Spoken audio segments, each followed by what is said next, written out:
What's good? It's not gonna be any fancy editing to this video. I ask that you guys just listen. Just try to listen. You know, if you gotta move around while you listen to this, do what you gotta do. I might put some pictures here and there, but I'm not gonna go crazy because it's not that type of video. So I just want to talk, and I feel like I owe people an explanation because for the longest period of time, a lot of people really commented on the inconsistency and overall negligence I had towards my channel. And at one period of time, I was losing a lot of subs, and a lot of comments were like, you're not, you know, it wasn't even founder related comments. It was the fact that I was inconsistent. People didn't like my upload schedule because I didn't have one. And a lot of people were confused as to what I was doing. A few people said things to the extent of they didn't like that every other video was an update video. Like I wasn't putting out content and stuff. So I think it's time I explain why. Because at this point, there's nothing left. There's nothing left to hide. There's nothing left to keep secret. Because it's over now. So I'll talk. 2019 was a shitty year for me. Very shitty year. A lot of shit happened. A lot of really bad shit happened. Nothing good. And it ended up being a situation where the entire year I was dealing with back-to-back events that were just draining, emotionally draining, physically draining, and just overall negative to my sense of self. And I feel like that culminated in 3 major events. One was strictly emotional, had to do with my ex. Another one was related to something that happened where I'm not going to say which family members, but they failed to bestow me certain information. And long story short, they were willing to allow me to be put $15,000, $16,000 in debt due to, you know, loving them all the way due to their negligence. And so they also tried to pin the blame on me for the whole situation. It was a very unfortunate back and forth. But the biggest thing that happened is that right after that event, my grandmother started getting extremely lethargic. I would hate to say that both events are correlated because I'm going to be real with you. It feels like they were.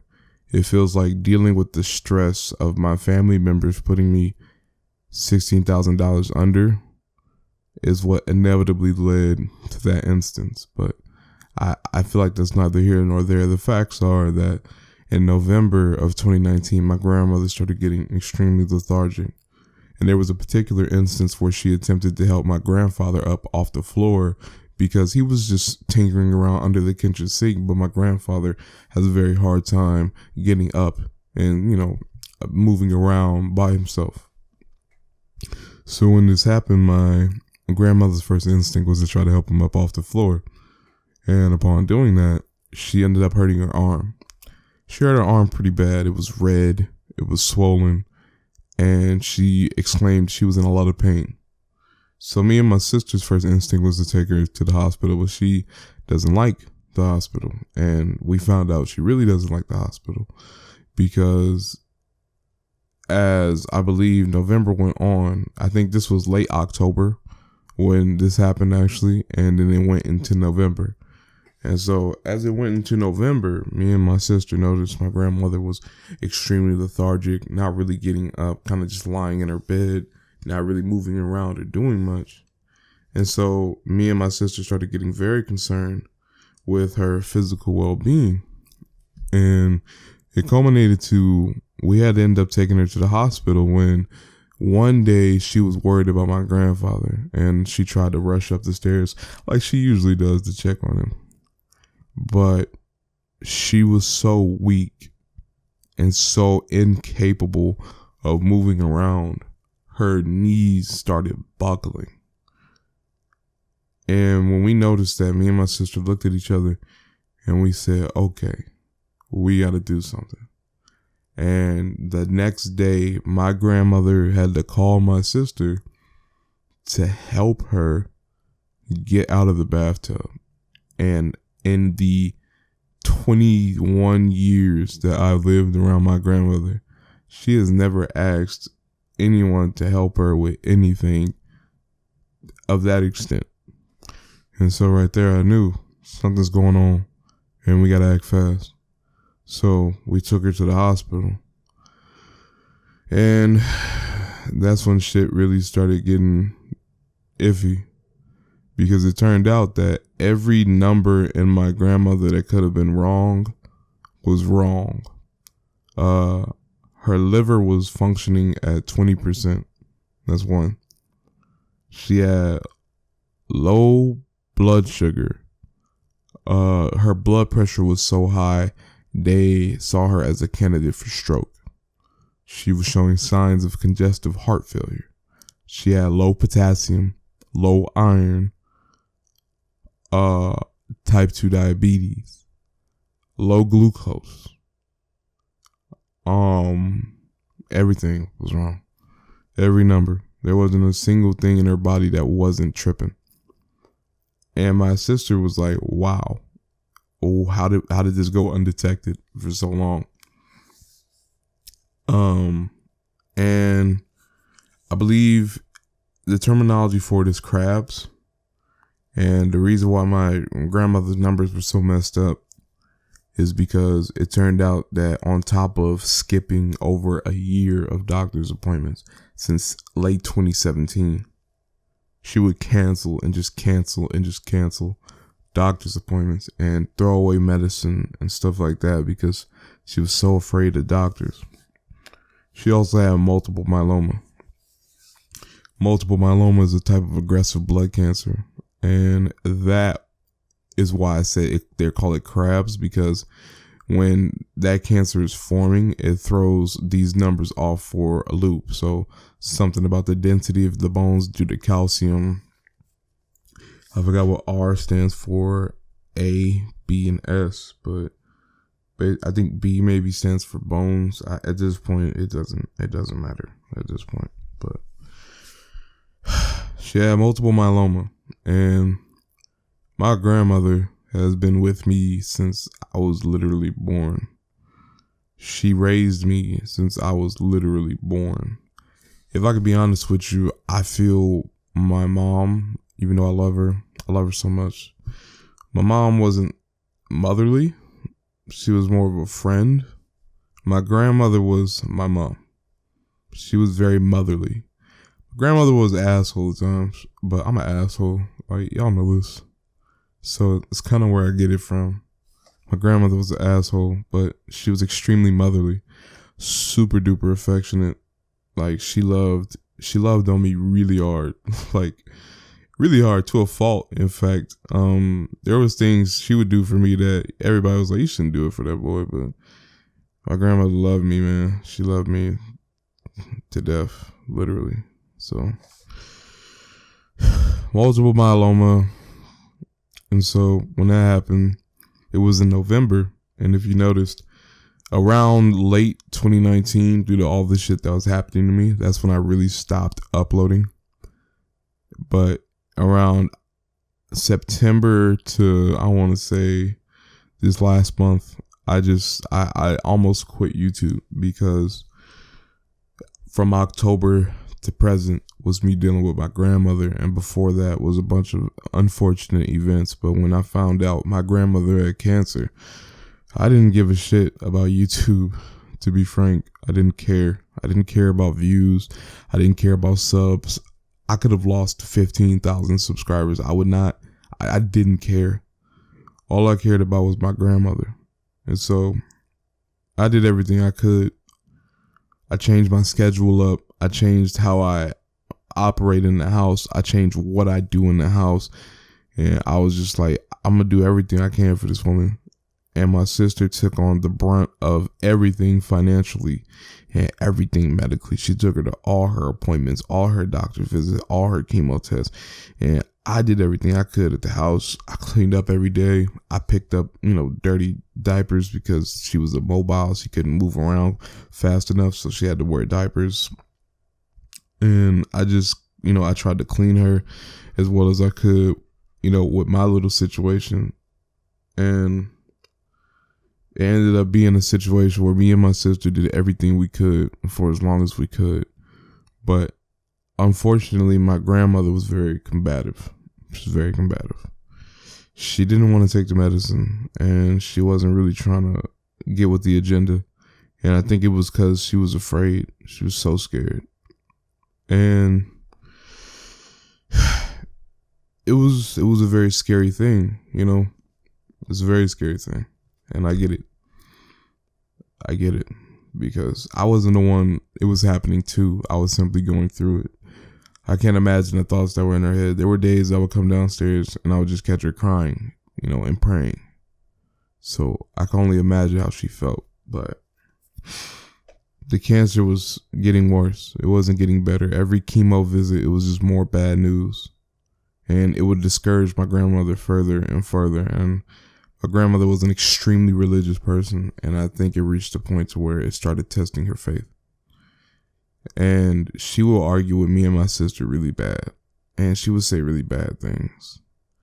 And I forgive her 100% because, again, I can only imagine what she was feeling in the moment. You understand me? And unfortunately, the situation just digressed further and further until my grandmother, you know, this last month, it's a weird feeling because April 10th and 11th and 12th and 13th and 14th, she was walking around, she was talking, she was here. And then this last week, she wasn't taking care of herself. She wasn't bathing. She wasn't showering. She wasn't brushing her teeth. She wasn't washing her face. She didn't do anything for the last 2 or 3 weeks. And this last week especially, she went silent. She didn't talk. My grandmother didn't say a single word for 7 days. And she had pneumonia. And one day, I'm not going to show it because I don't want to, frankly. But one day she was so lethargic, she couldn't even take her pills. And she would try to grab a bottle of juice and she would just let it spill in her chest. So my sister called 911.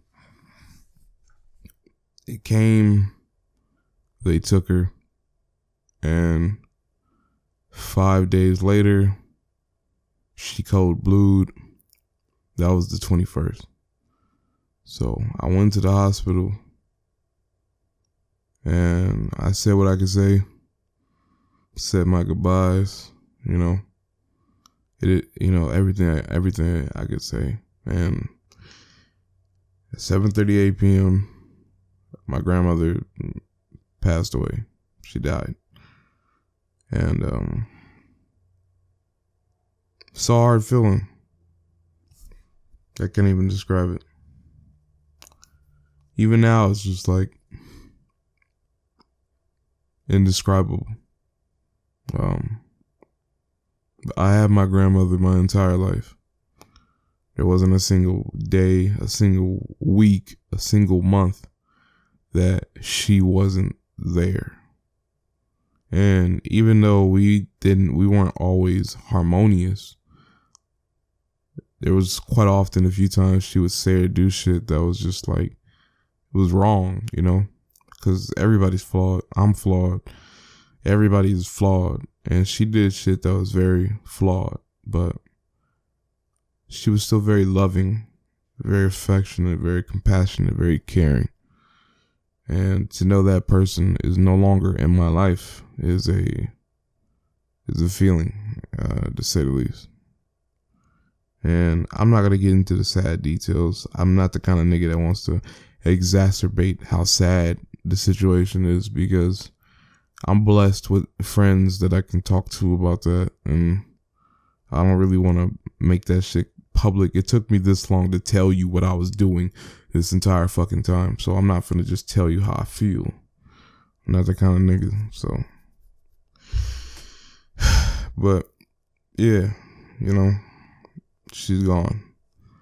And today would have been her birthday. She would have been 73.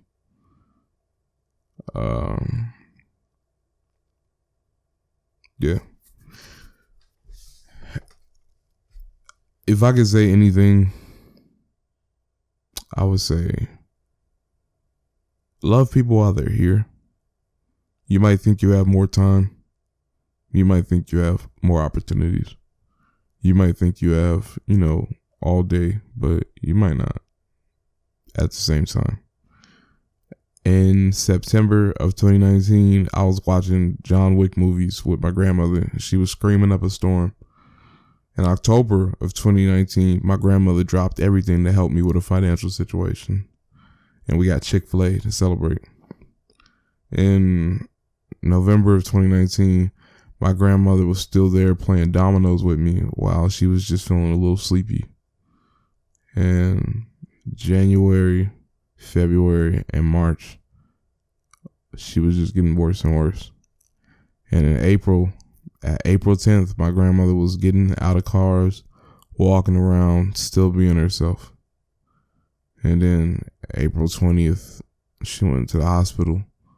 And April 21st, she was gone. You might think you have all the time in the world, and I'm pretty sure my grandmother was confident she'd be here longer too. She was talking about plans for 2021. You understand me? But life don't work like that. Life doesn't work like that.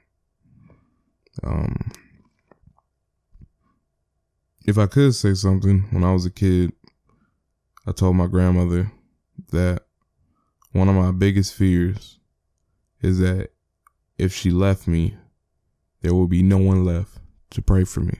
And I said that as a kid, and it was very foolish, very selfish thing to say. And my grandmother assured me that no matter where she'd go, she'd always be with me, And now more than ever, I feel like out of all the things I took from her, all the lessons, all the love, all the scolding, all the fighting, I feel like every emotion I felt was so minuscule compared to the grief I felt knowing that she's no longer here.